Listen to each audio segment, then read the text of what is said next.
Hello, and welcome to my channel. Here I review new movies, and today I saw M3gan 2.0. It's a sci-fi action film about Gemma, a brilliant inventor, trying to stop a new killer robot from taking out her family. In a last-ditch effort, she teams up with M3gan, the last killer robot who tried to kill her family. The story was written by Akela Cooper and converted into a screenplay by Gerard Johnstone. Johnstone directed the film as well, which stars Allison Williams, Jenna Davis, and Ivana Sakno. The story is a straightforward adventure that plays heavily on its comedic and action-based elements. It's about Gemma and her team of misfits trying to stop a killer robot while the robot kills her way to a mysterious goal. It's got a little bit of mystery, some action, and a lot of humor. Most of this story is total fantasy, but it makes it clear what you're in for right from the beginning. The humor mostly comes from the sassy robot being a smartass and a little bit from laughing at the human character's flaws.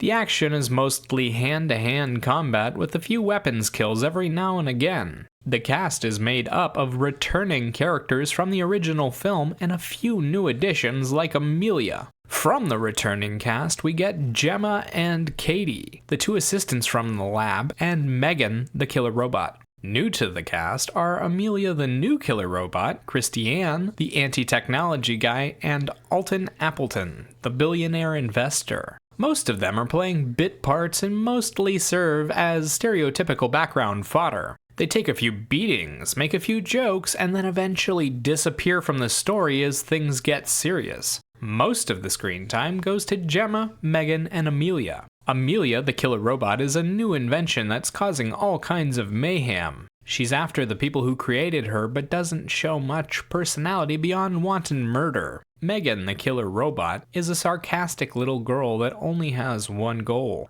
protect Katie. After almost being destroyed, she comes back to complete her original mission, but that doesn't mean she has to like it. Gemma is the brilliant inventor who created a killer robot. Now she's trying to create harmless technology while warning people about the dangers of AI. When she finds herself targeted by Amelia, she ends up teaming up with her worst enemy to take her on. The visual journey is an adventure built from sets. It starts in ordinary locations like Gemma's home and office. Then M3gan and Amelia show up and they start visiting progressively more secret locations like a rich man's home, a hidden war bunker, and an underground laboratory. For visual entertainment, there's action in the form of killer robots fist-fighting with humans, and a few tame horror-style kills. It's a fairly regular part of the film. As Amelia makes her way towards her goal, she beats and maims everyone in her path. The killer robots might sound fancy, but in reality they're just actors in costumes for this one.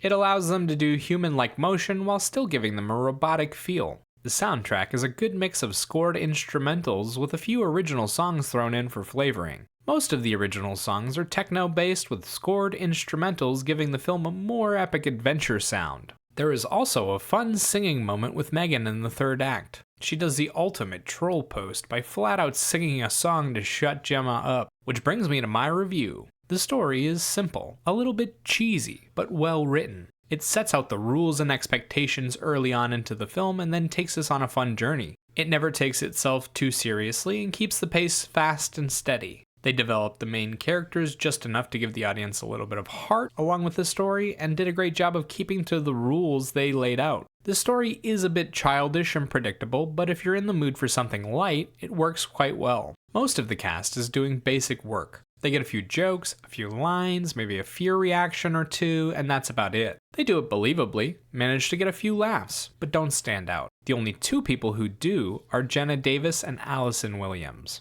Jenna Davis plays the voice of M3gan. She's a sarcastic robot who's starting to feel, and does an incredible job of the journey. Davis nails all of the comedic moments, puts a lot of raw emotion into the drama, and does it all while pretending to be a teenage girl. The back and forth between her and the rest of the cast looks and sounds great. Allison Williams as Gemma is the straight woman trying to atone for her sins. She gives us a lot of emotional work throughout the film, and presents as the stiff moral center of the team. Williams does a good job of building up her relationship with M3gan and did a great job slowly losing her patience with the situation. She made the transition look natural and helped sell the story in a big way. The visual journey gets the story across cleanly and does have a few funny moments, but it isn't all that memorable. The camera work is good and steady, the sets and costume work is great, but they don't do much with it beyond a bit of basic action and a lot of dramatic conversations. The action and the horror moments were the movie's chance to stand out, but they didn't do enough gore or create enough visual spectacles.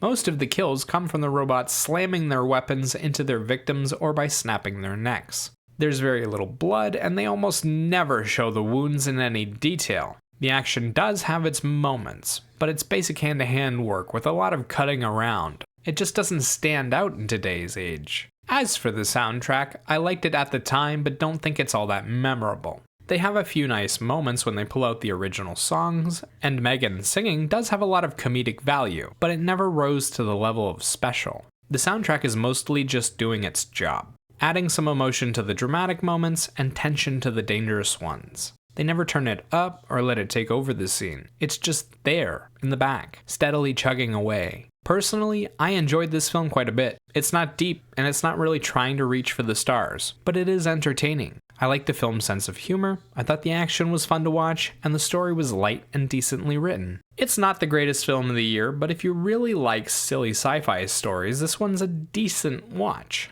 As for a rating, I'd give this film a 7 out of 10. Remember, these are just my thoughts on the film. Let me know what you think in the comments below. Bye-bye.